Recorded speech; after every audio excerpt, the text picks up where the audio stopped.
రంగారెడ్డి జిల్లా మహేశ్వరం మండలంలో కాంగ్రెస్ నేతలు అతిగా ప్రవర్తించారు. మహేశ్వరం గేట్ వద్ద కేటీఆర్కు స్వాగతం తెలుపుతూ బీఆర్ఎస్ శ్రేణులు ఏర్పాటు చేసిన ఫ్లెక్సీలను మున్సిపాలిటీ సిబ్బందితో చించేయించారు.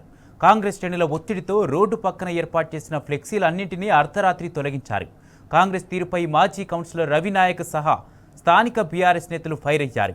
మరి ఇంత అధ్వానమా అంటూ నిప్పులు చెరిగారు.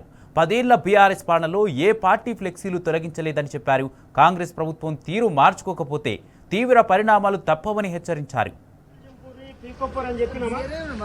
కేటీఆర్ వస్తుండు, మా ప్రోగ్రామ్ మేము చేసుకుంటున్నాం, దానికి మీకు పంపించి దౌర్జన్యం ఏంది? అసలు మేము ఏ పార్టీకి వ్యతిరేకం అనలే కదా, ఆ పార్టీ ఈ పార్టీ అనలేము కదా. ఎందుకంటే ఇట్లా దౌర్జన్యం చేయకూడదు కదా.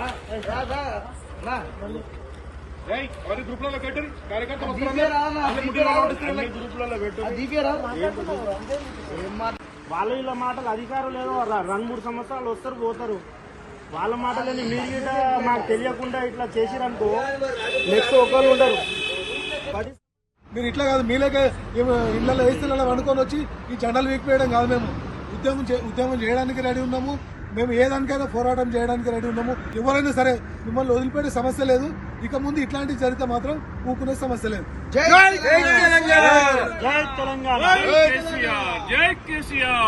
ఈ సెక్షన్ బయాప్సీలో ఎవరు కలెక్టర్ చెప్పిండా, లేకపోతే సీఎం చెప్పిండా, లేకపోతే సీడీఎంఏ చెప్పిండా, ఎవరు చెప్పిన మీరు ఎందుకు తీస్తున్నారు? లేకపోతే మీ పయాప్సర్ అంటే కాంగ్రెస్ లీడర్లా?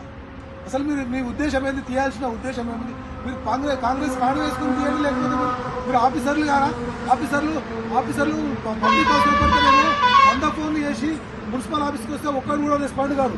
అర్ధరాత్రి వచ్చి జెండలు వీక్కడానికి మీకేమో రెస్పాండ్ అవుతారా? ఒక్కటే హెచ్చరిస్తున్నాం.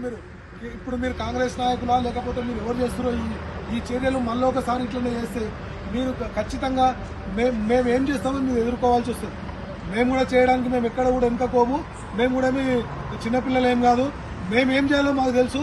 మేము కూడా మా దాంట్లో కూడా ఉద్యమం చేసిన వచ్చిన వాళ్ళు ఉన్నారు. మీరు ఇట్లా కాదు, మీలేకే ఇళ్ళలో వేస్తే వండుకొని వచ్చి ఈ జెండాలు వీకిపోయడం కాదు. మేము ఉద్యమం చేయడానికి రెడీ ఉన్నాము. మేము ఏదానికైనా పోరాటం చేయడానికి రెడీ ఉన్నాము. ఎవరైనా సరే మిమ్మల్ని వదిలిపెట్టే సమస్య లేదు. ఇక ముందు ఇట్లాంటివి జరిగితే మాత్రం ఊకునే సమస్య లేదు. జై తెలంగాణ.